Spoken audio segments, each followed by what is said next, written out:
ପିଲାମାନେ ମୁଁ ପୂର୍ବରୁ ସମ୍ବଳ କ'ଣ ଏବଂ ସମ୍ବଳର ପ୍ରକାରଭେଦକୁ ଦୁଇଟି ପାର୍ଟରେ ମୁଁ ଆଲୋଚନା କରିଛି। ଯେଉଁମାନେ ଦେଖିନାହାନ୍ତି ସେମାନେ ନିଶ୍ଚିତ ଭାବରେ ଯାଇ ସେ ଦୁଇଟି ପାର୍ଟକୁ ଦେଖିବେ ଏବଂ ଭଲ ଭାବେ ବୁଝିପାରିବେ। ମୁଁ ବର୍ତ୍ତମାନ ପଢ଼େଇବି ସମ୍ବଳ ବିକାଶ ଯୋଜନା। ଦେଖ ପିଲାମାନେ, ସମ୍ବଳ ବିକାଶ ଯୋଜନାର ଆବଶ୍ୟକତା କ'ଣ?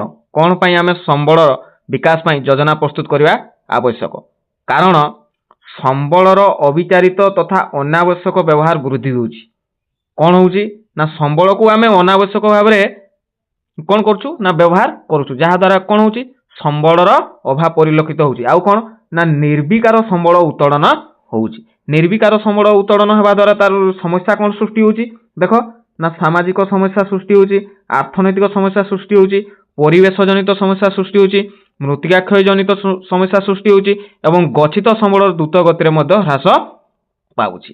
ତେଣୁ ଆମର ସମ୍ବଳର ବିକାଶ ଯୋଜନା କରିବା ଆବଶ୍ୟକ ଏଥିପାଇଁ କାରଣ ଆମେ ଜାଣିଛେ ସମ୍ବଳର ବିକାଶ ହେଲେ ଯାଇକି କ'ଣ ହେବ, ଆମ ଦେଶର ଅର୍ଥନୈତିକ ବିକାଶ ବୃଦ୍ଧି ହେବ ଏବଂ ଦେଶର ଅର୍ଥନୈତିକ ବିକାଶ ବୃଦ୍ଧି ହେଲେ ଯାଇକି ଆମ ଦେଶ ମଧ୍ୟ ବିକଶିତ ଆଡ଼କୁ ଅଗ୍ରସର ହେବ। ବୁଝିହେଲା? ତେଣୁ ସମ୍ବଳର ବିକାଶ ଯୋଜନା ନିଶ୍ଚିତ ଭାବରେ ଆବଶ୍ୟକତା ରହିଅଛି। ତାହେଲେ ଏଇ ଯେଉଁ ବିଭିନ୍ନ ସମସ୍ୟା ଗୁଡ଼ିକ ରହିଅଛି, ଚାଲ ସେସବୁକୁ ଆମେ ଗୋଟିଏ ପରେ ଗୋଟିଏ ଭଲ ଭାବରେ ପଢ଼ିବା ଏବଂ ବୁଝିବା। ପିଲାମାନେ ତମେମାନେ ଦେଖ ସାମାଜିକ କ୍ଷେତ୍ରରେ କ'ଣ ସମସ୍ୟା ସୃଷ୍ଟି ହେଉଛି ନା କ'ଣ ରହୁଛି ନା ଜନସଂଖ୍ୟା ବୃଦ୍ଧି ହେଉଛି ଏବଂ ଲୋକମାନଙ୍କ ଜୀବନ ଧାରଣରେ ମଧ୍ୟ ପରିବର୍ତ୍ତନ ଦେଖାଯାଉଛି, ଯାହାଦ୍ୱାରା କ'ଣ ହେଉଛି ନା ଆମର ପ୍ରାକୃତିକ ସମ୍ବଳର ଚାହିଦା ବୃଦ୍ଧି ପାଇବାରେ ଲାଗିଛି। ତମେମାନେ ଜାଣିଛ ବର୍ତ୍ତମାନ ବିଶ୍ୱରେ ଆମ ଭାରତ ହେଉଛି ସବୁଠାରୁ ଜନବହୁଳ ଦେଶ ବା ପ୍ରଥମ ସ୍ଥାନରେ ଅଛି ଜନବହୁଳ ଦେଶ ହିସାବରେ ଜନସଂଖ୍ୟା ଦୃଷ୍ଟିରୁ। ତେଣୁ ଜନସଂଖ୍ୟା ଯେହେତୁ ବୃଦ୍ଧି ପାଉଛି ନିଶ୍ଚିତ ଭାବରେ ସମ୍ବଳର ଆବଶ୍ୟକତା ମଧ୍ୟ ବୃଦ୍ଧି ପାଇବ। ଦେଖ ଜନସଂଖ୍ୟା ବୃଦ୍ଧି ହେଲେ ଆମର ପ୍ରାକୃତିକ ସମ୍ବଳର ଚାହିଦା ମଧ୍ୟ ବୃଦ୍ଧି ପାଇବ। କେମିତି? ପିଲାମାନେ ଗୋଟେ ଉଦାହରଣ ନେବା। ତମ ଘରେ ମନେକର 2 ଜଣ ଲୋକ ଅଛ।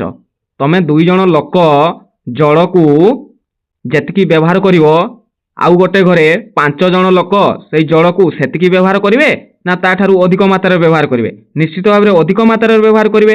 ତାହେଲେ ଜନସଂଖ୍ୟା ଯଦି ବୃଦ୍ଧି ହେବ ତାହେଲେ ସେ ପ୍ରାକୃତିକ ସମ୍ବଳର ଚାହିଦା ବୃଦ୍ଧି ପାଇବ କି ନାହିଁ?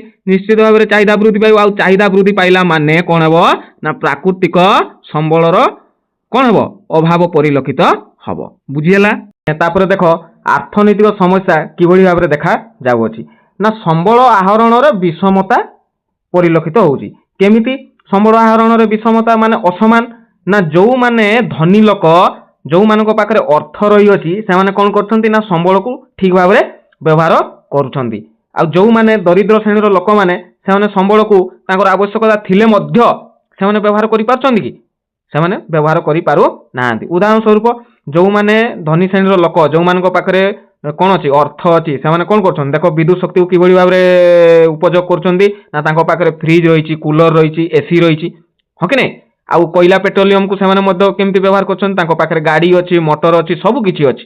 ହେଲା, ଜଳ ସମ୍ବଳକୁ ମଧ୍ୟ ଯଦି ନେବା ସେମାନେ ଘରେ ଘରେ ବୋରିଂ କରିଛନ୍ତି, ଘରେ ଘରେ ବ୍ୟକ୍ତିଗତ ଭାବେ ନଳକୂପ ସ୍ଥାପନ କରିଛନ୍ତି, ଯାହାଦ୍ୱାରା ସେମାନେ ଭଲ ଭାବରେ କ'ଣ କରୁଛନ୍ତି ନା ସମ୍ବଳକୁ କ'ଣ କରୁଛନ୍ତି ଆହରଣ କରିପାରୁଛନ୍ତି। କିନ୍ତୁ ଦରିଦ୍ର ଶ୍ରେଣୀର ଲୋକମାନେ ସେସବୁ କରିପାରୁଛନ୍ତି କି? କରିପାରୁନାହାନ୍ତି। ଯାହାଫଳରେ କ'ଣ ହେଉଛି ନା ଧନୀ ଦରିଦ୍ର ଭେଦଭାବ ମଧ୍ୟ ସୃଷ୍ଟି ହେଉଅଛି।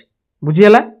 ଆମେ ଆହୁରି ମଧ୍ୟ ଉଦାହରଣ ନେଇପାରିବା, ଆମର ଭୂ ସମ୍ବଳକୁ ନେଇପାରିବା। ଭୂ ସମ୍ବଳ ଜାଣିଛ ଧନୀ ଲୋକମାନେ କ'ଣ କରୁଛନ୍ତି ସେସବୁ କିଣିକି ନିଜ ପାଖରେ ଗଚ୍ଛିତ କରିକି ରଖି ଦେଉଛନ୍ତି, କିନ୍ତୁ ଆମ ଗରିବ ଶ୍ରେଣୀର ଲୋକମାନେ ସେ ଭୂ ସମ୍ବଳକୁ ମଧ୍ୟ ତାଙ୍କ କିଣିବା ପାଇଁ ତାଙ୍କ ପାଇଁ ସ୍ୱପ୍ନ ହେଇପଡ଼ୁଛି। ଯାହାଫଳରେ କ'ଣ ହେଉଛି ନା ପରସ୍ପର ମଧ୍ୟରେ ଭେଦଭାବ ସୃଷ୍ଟି ହେଉଛି ଆଉ ଅର୍ଥନୈତିକ ସମସ୍ୟା ସୃଷ୍ଟି ହେଉଛି। ପିଲାମାନେ ଜାଣିଛ ଆମ ଭାରତରେ କ'ଣ ଦରିଦ୍ର ଶ୍ରେଣୀର ଜନସଂଖ୍ୟା ଟିକେ ଅଧିକ, ତେଣୁ ସେମାନଙ୍କୁ ଯଦି ସଠିକ୍ ଭାବରେ ସମ୍ବଳ ବ୍ୟବହାର କରିବା ପାଇଁ ସୁଯୋଗ ଦିଆ ନଯାଏ ତାହେଲେ ଆମର ଅର୍ଥନୈତିକ ବିକାଶ ହେଇପାରିବ କି? ଆମର ଅର୍ଥନୈତିକ ବିକାଶ ହେଇପାରିବ ନାହିଁ। ଦେଖ ମୃତ୍ତିକା କ୍ଷୟ ସମସ୍ୟା କିଭଳି ସୃଷ୍ଟି ହେଉଛି ପିଲାମାନେ? ପୂର୍ବରୁ ଲୋକମାନେ କ'ଣ କରୁଥିଲେ ନା ଚାଷ କରିବା ସମୟରେ ସେମାନେ କ'ଣ କରୁଥିଲେ ନା ସାର ହିସାବରେ ଖତ ଗୁଡ଼ିକୁ ବ୍ୟବହାର କରୁଥିଲେ ବା ପଚା ସଢ଼ା ଜିନିଷକୁ ବ୍ୟବହାର କରୁଥିଲେ। ଆଉ କ'ଣ ହେଉଥିଲା ନା ପତ୍ର ଗୁଡ଼ିକୁ ବେଶୀ ଦିନ ରଖି ସେଗୁଡ଼ିକୁ ମଧ୍ୟ ସେଥିରୁ ମଧ୍ୟ ସେମାନେ ସାର ପ୍ରସ୍ତୁତ କରି ସେସବୁ ଚାଷ ଜମିରେ ଲଗାଉଥିଲେ। ବୁଝିହେଲା? କିନ୍ତୁ ବର୍ତ୍ତମାନ କ'ଣ ହେଉଛି ଆମର ଫସଲ ଆଉ ଟିକେ ଭଲ କରିବା ପାଇଁ କ'ଣ ହେଉଛି ନା ରାସାୟନିକ ସାର ବା କୀଟନାଶକ ପ୍ରୟୋଗ କରାଯାଉଅଛି। ଫଳରେ କ'ଣ ହେଉଛି ରେ ପିଲାମାନେ ନା ମୃତ୍ତିକା କ୍ଷୟ ହେଉଛି ବା ମୃତ୍ତିକାର ଉର୍ବରତା ନଷ୍ଟ ହେବାରେ ଲାଗିଛି। ଆମେ ଜାଣିଛେ କ'ଣ ହେଉଛି ନା ମୃତ୍ତିକାରେ ମଧ୍ୟ ବିଭିନ୍ନ ପ୍ରକାର ଜୀବାଣୁ ରହିଅଛନ୍ତି ଯେଉଁଗୁଡ଼ିକ କ'ଣ କରିଥାନ୍ତି ନା ଆମ ମୃତ୍ତିକାକୁ ଉର୍ବର କରୁଅଛନ୍ତି। ଯେତେବେଳେ ଆମେ ମାନେ କ'ଣ କରୁଛୁ ନା କେମିକାଲ ପ୍ରୟୋଗ କରୁଛୁ ବା କୀଟନାଶକ ଔଷଧ ଆମେ ପ୍ରୟୋଗ କରୁଅଛୁ ଫସଲ ଗୁଡ଼ିକ ଭଲ ହେବା ପାଇଁ, କିଛି କୀଟମାନଙ୍କୁ ମାରିବା ପାଇଁ, କ'ଣ ହେଉଛି ନା ସେ ଜୀବାଣୁ ଗୁଡ଼ିକ ମଧ୍ୟ ମରିଯାଉଛନ୍ତି। ଯାହାଫଳରେ ଆମର କ'ଣ ହେଉଛି ନା ମୃତ୍ତିକାର ଉର୍ବରତା ନଷ୍ଟ ହେବା ସହିତ ମୃତ୍ତିକା କ୍ଷୟ ମଧ୍ୟ ହେଉଅଛି। ବୁଝିହେଲା। ତାପରେ ଦେଖ ଗଚ୍ଛିତ ସମ୍ବଳ ଦ୍ରୁତ ଗତିରେ ହ୍ରାସ ହେଉଛି। କାହିଁକି ଆମର ଗଚ୍ଛିତ ସମ୍ବଳ ଗୁଡ଼ିକ ଦ୍ରୁତ ଗତିରେ ହ୍ରାସ ହେଉଛି ନା ପିଲାମାନେ ଜାଣିଛ ପ୍ରଥମତଃ ହେଉଛି ଆମର ଜନସଂଖ୍ୟା ବୃଦ୍ଧି ହେଉଛି, ହଁ କି ନାହିଁ? ଜନସଂଖ୍ୟା ବୃଦ୍ଧି ହେବା ଦ୍ୱାରା କ'ଣ ହେଉଛି ନା ସେ ସମ୍ବଳକୁ ନିର୍ବିକାର ଭାବରେ ଉତ୍ତୋଳନ କରାହେଉଛି ବା ବାରମ୍ବାର ଉତ୍ତୋଳନ କରାହେଉଛି। ଯାହାଫଳରେ କ'ଣ ହେଉଛି ଆମର ସମ୍ବଳର ଅଭାବ ପରିଲକ୍ଷିତ ହେଉଛି। ଏଠି ତୁମେ ଦେଖୁଥିବ ଉଦାହରଣ ସ୍ୱରୂପ କ'ଣ ହେଉଛି ନା କୋଇଲା ପେଟ୍ରୋଲିୟମ ନିଆଯାଇଛି। ଏଇ ଯେଉଁ କୋଇଲା ପେଟ୍ରୋଲିୟମ ହେଉଛି ଆମର କ'ଣ ସବୁ ଏଗୁଡ଼ା ହେଉଛି ନବୀକରଣ ଅଯୋଗ୍ୟ ସମ୍ବଳ, ଅର୍ଥାତ୍ ଥରେ ସରିଗଲା ମାନେ ଆମେ ତାକୁ ପୁନଃଭରଣ କରିପାରିବା ନାହିଁ। ତେଣୁ ଆମେ ଏଇ କୋଇଲା ପେଟ୍ରୋଲିୟମକୁ କ'ଣ କରିବା ଦରକାର ନା ଅନାବଶ୍ୟକ ଭାବରେ ଆମେ ଉତ୍ତୋଳନ କରିବା ଉଚିତ ନୁହଁ। ଆମେ ଯେତିକି ଦରକାର ଆମେ ସେତିକି ଭାବରେ ସେସବୁକୁ ବ୍ୟବହାର କଲେ ଆମର ଗଚ୍ଛିତ ସମ୍ବଳ ମଧ୍ୟ ସୁରକ୍ଷିତ ହେଇକି ରହିପାରିବ। ପିଲାମାନେ ତାପରେ ଗୋଟେ ବହୁତ ଗୁରୁତ୍ୱପୂର୍ଣ୍ଣ ସମସ୍ୟା ସୃଷ୍ଟି ହେଉଛି, ସେଇଟା ହେଉଛି କ'ଣ ନା ପରିବେଶ ଜନିତ ସମସ୍ୟା। ବୁଝିହେଲା। ପରିବେଶ ଜନିତ ସମସ୍ୟା କ'ଣ କ'ଣ ସବୁ ରହିଅଛି ନା ପାରିସ୍ଥିତିକ ଭାରସାମ୍ୟ ନଷ୍ଟ ହେଉଛି। କ'ଣ ସେଇଟା ନା ଆମେ ଯେତେବେଳେ ବାରମ୍ବାର ସମ୍ବଳନକୁ ଉତ୍ତୋଳନ କରୁଅଛୁ ତାହାଦ୍ୱାରା କ'ଣ ହେଉଛି ରେ ପିଲାମାନେ ନା ଭୂ ଉତ୍ତପ୍ତକରଣ। ଭୂମଣ୍ଡଳ ଆମର କ'ଣ ହେଉଛି ନା ଉତ୍ତପ୍ତ ହେଇଯାଉଛି, ଗରମ ହେଇଯାଉଛି। ଆଉ କ'ଣ ନା ଓଜନ ସ୍ତର ହ୍ରାସ। ଓଜନ ସ୍ତର କ'ଣ ନା ଓଜନ ସ୍ତର ହ୍ରାସ କହିଲେ ଆମର ଯେଉଁ ସୂର୍ଯ୍ୟଙ୍କ ଠାରୁ ଯେଉଁ ଆସୁଅଛି ଆମର ଅତି ବାଇଗଣୀ ରଶ୍ମି ଯେଉଁଟା ଅଲ୍ଟ୍ରା ଭାয়োଲେଟ୍ ରେଡ଼ିଏସନ୍ ଯେଉଁଟା ତୁମେ କହୁଛ, ଯାହାଦ୍ୱାରା ଆମର କ'ଣ ହେଇଥାଏ ରେ ପିଲାମାନେ ନା ଆମର ସ୍କିନ୍ ଡିଜିଜ୍ ହେଇଥାଏ ବା ଆମର କହିପାରିବା ଚର୍ମ ରୋଗ ହେଇଥାଏ। ଆଉ କ'ଣ ହେଇଥାଏ ନା ଇମ୍ୟୁନିଟି ସିଷ୍ଟମକୁ ଡ୍ୟାମେଜ୍ କରିଥାଏ। ଆଉ କ'ଣ ହେଇଥାଏ ନା ଆଇ ସାଇଟ୍କୁ ମଧ୍ୟ ଡିଫେକ୍ଟ କରିଥାଏ। ଏମିତି ବିଭିନ୍ନ ପ୍ରକାର ରୋଗ ମଧ୍ୟ ହେଇଥାଏ। ସେଇ ଆମର ସେଇ ଅତି ବାଇଗଣୀ ରଶ୍ମିକୁ କିଏ ପ୍ରତିରୋଧ କରିଥାଏ ନା ସେ ବାୟୁମଣ୍ଡଳରେ ଥିବା ଆମର ଓଜନ ସ୍ତର। ତ ବାରମ୍ବାର ଆମେ ଯେତେବେଳେ ସମ୍ବଳନକୁ ଉତ୍ତୋଳନ କରୁଛୁ ଅନାବଶ୍ୟକ ସତ୍ତ୍ୱେ କ'ଣ ହେଉଛି ଆମର ସେଇ ଓଜନ ସ୍ତରଟା ହ୍ରାସ ପାଉଅଛି, ଯାହାଫଳରେ ଆମର ନିଶ୍ଚିତ ଭାବରେ ବିଭିନ୍ନ ପ୍ରକାର ରୋଗ ମଧ୍ୟ ହେବାର ସମ୍ଭାବନା ରହିଛି। ଆଉ କ'ଣ ନା ପରିବେଶ ପ୍ରଦୂଷଣ ହେଉଛି, ତୁମେ ମାନେ ଜାଣିଛ।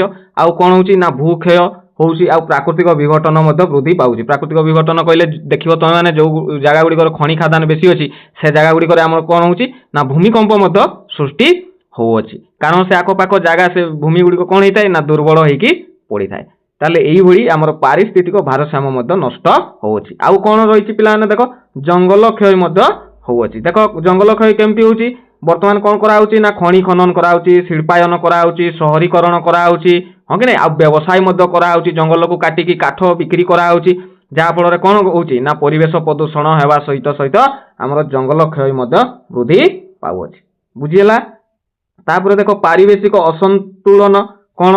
ପାରିବେଶିକ ଅସନ୍ତୁଳନ କହିଲେ ଆମର ଯେଉଁ ରହିଅଛି କ'ଣ ରହିଅଛି ପିଲାମାନେ ନା ମନୁଷ୍ୟ ଜୀବଜନ୍ତୁ ପ୍ରାଣୀ ଏଇଟା ହେଉଛି ଗୋଟେ ଇକୋସିଷ୍ଟମରେ ବସବାସ କରୁଛନ୍ତି, ହଁ କି ନାହିଁ? ତ କ'ଣ ହେଉଛି ନା ମନୁଷ୍ୟ ସେସବୁ କ'ଣ କରୁଛି ନା ଗଛ ଲତା ଜଙ୍ଗଲ ସବୁ କିଛି କାଟିକି ସଫା କରିଦେଉଛି, ଯାହାଫଳରେ କ'ଣ ହେଉଛି ନା ଆମର ଯେଉଁ ଉଦ୍ଭିଦ ଆଉ ପ୍ରାଣୀ ଏ ଭୂପୃଷ୍ଠରୁ କ'ଣ ହେଉଛନ୍ତି ନା ଲୋପ ପାଇବାରେ ଲାଗିଲେଣି। ଯାହାଫଳରେ ଆମର ଯେଉଁ ଇକୋସିଷ୍ଟମଟା ରହିଛି ପରସ୍ପର ସହିତ ସଂଶ୍ଳିଷ୍ଟ ଜୈବ ସମାଜ ଏବଂ ତାହାର ପରିବେଶ କ'ଣ ହେବାରେ ଲାଗିଛି ନା ଅସନ୍ତୁଳନ ହେବାରେ ଲାଗିଅଛି। ବୁଝିପାରିଲ। ଯାହାଫଳରେ ଆମର କ'ଣ ହେଉଛନ୍ତି ନା ପ୍ରାଣୀ ଉଦ୍ଭିଦ ସଙ୍କଟାପନ୍ନ ସ୍ଥିତିକୁ ଗଲେନି। ଦେଖିଥିବ ଏବେ ବର୍ତ୍ତମାନ ହାତୀ ହେଲା, ବାଘ ହେଲା, ଭାଲୁ ହେଲା କେଉଁ ଆଡ଼କୁ ଆସୁଛନ୍ତି ବର୍ତ୍ତମାନ ସେ ଗ୍ରାମ ଅଭିମୁଖ ବା ସହର ଆଡ଼କୁ ସେମାନେ ଆସିବା ପାଇଁ ଲାଗିଲେଣି। ବୁଝିହେଲା। ଆଉ କ'ଣ ହେଉଛି ନା ମରୁଭୂମି ମଧ୍ୟ ସୃଷ୍ଟି ହେଉଛି। ଆମେ ଯଦି ସବୁ ଜଙ୍ଗଲ ଫଙ୍ଗଲ ସବୁ କାଟିକି ସଫା କରିଦେବା କ'ଣ ହେବ ସେ ଜାଗାରେ ମରୁଭୂମି ସୃଷ୍ଟି ହେବ, ଆଉ ବର୍ଷା ଫର୍ଷା ହେବ ନାହିଁ। ବୁଝିହେଲା କି ନାହିଁ? ଏଇସବୁ ମଧ୍ୟ ସମସ୍ୟା ସୃଷ୍ଟି ହେଉଛି। ଆଉ କ'ଣ ଜଳବାୟୁ ପରିବର୍ତ୍ତନ, ଆମେ ତ କହୁଛେ ଜଳବାୟୁ ପରିବର୍ତ୍ତନଟା ହେଉଛି କ'ଣ ଗୋଟେ ପ୍ରାକୃତିକ ସମସ୍ୟା, କିନ୍ତୁ ଏମିତି ଯଦି ଆମେ ଦେଖିବା କ'ଣ ହେଉଛି ସେଥିପାଇଁ ବି ଆମର ମନୁଷ୍ୟ ଦାୟୀ। ଏଇ ବନ୍ୟା ବାତ୍ୟା ମରୁଡ଼ି ଏଇସବୁ ପାଇଁ ବି ଆମର ପ୍ରାକୃତିକ ବିପର୍ଯ୍ୟୟ ପାଇଁ ବି ଆମର ମନୁଷ୍ୟ ହିଁ ଦାୟୀ, କାରଣ ମନୁଷ୍ୟ ହିଁ ଜଳବାୟୁକୁ ପରିବର୍ତ୍ତନ କରୁଛି, ହଁ କି ନାହିଁ? ସିଏ କ'ଣ କରୁଛି ଏମିତି ସମ୍ବଳକୁ ବିଭିନ୍ନ ପ୍ରକାର ବାରମ୍ବାର ଉତ୍ତୋଳନ କରିବା ଦ୍ୱାରା କ'ଣ ହେଉଛି ପ୍ରାକୃତିକ ଭାରସାମ୍ୟ ନଷ୍ଟ ହେଉଛି, ଆଉ ଜଙ୍ଗଲ ଫଙ୍ଗଲ କାଟିକି ସଫା କରୁଛି, ଯାହାଦ୍ୱାରା କ'ଣ ହେଉଛି ବର୍ଷା ହେଉନି, ମରୁଭୂମି ସୃଷ୍ଟି ହେଉଛି। ठीक टाइम रे वर्षा न हवा द्वारा कौन होची एमती विभिन्न प्रकार प्राकृतिक विपर्यय मध्य सृष्टि होउछि बुझी पारलो एई सब रहिछि हमर परिवेश जनित समस्या। देखो पिलाने वर्तमान आमे तो सब समस्या गुडी को पढिले से समस्यार वर्तमान आमे समाधान किभଳି भाबरे करि परिबा ना मनीषर चाहिदा और प्राकृतिक संबलर व्यवहार मध्यरे आमे कोन करिवा दरकार ना संतुलन रक्षा करिवा दरकार अर्थात मनुष्यर जेतिकी डिमांड अछि मनीषर जेतिकी चाहिदा अछि संबल को व्यवहार करिया पई आमे सेतिकी ही केवल आमे प्राकृतिक संबल को उत्तोलन करिवा दरकार जहा फल रे हमर संतुलन रक्षा हेई पारिबो। तापरे होची प्राकृतिक संबलर उपयुक्त परिचालना और विकास द्वारा ही आमे पृथ्वी को ध्वंस मुख रक्षा करि परिबा। संबलर उपयुक्त परिचालना माने आमर जो रिसोर्स मैनेजमेंट स्किलटा आमर निश्चित भाव रहिबा दरकार हेले जी कि आमे कोन करि परिबा संबलर विकास करि परिबा। देखो आमे गोटे परे गोटे वर्तमान पढिबा प्राकृतिक संबलर उपयुक्त परिचालना और यार विकास।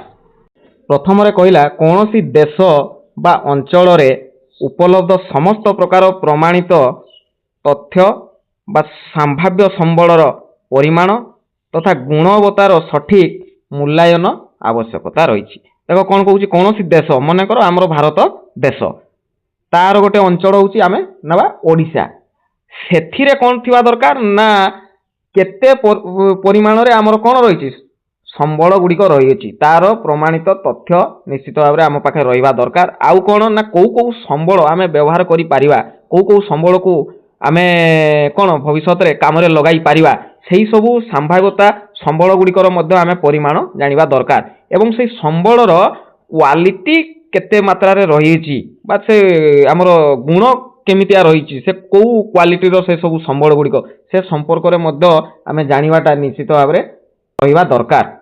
तापर देखो उभय क्षयशील तथा भरणयोग्य संबलर वैज्ञानिक पद्धति रे सजतन उपयोग करा जिबा उचित। उभय क्षयशील आ होची गुडे भरणयोग्य संबल क्षयशील संबल कहले कोउडा सब जते खनिज पदार्थ हला कोयला हला पेट्रोलियम हला एई सब आ भरणयोग्य संबल कोउडा हमर सौर शक्ति हला ज्वार शक्ति हला पवन शक्ति हला एई सब को आमे कोन करिवा दरकार ना वैज्ञानिक पद्धति रे आमे भलो भाबरे ताकू विनियोग करिया पई चेष्टा करिवा दरकार।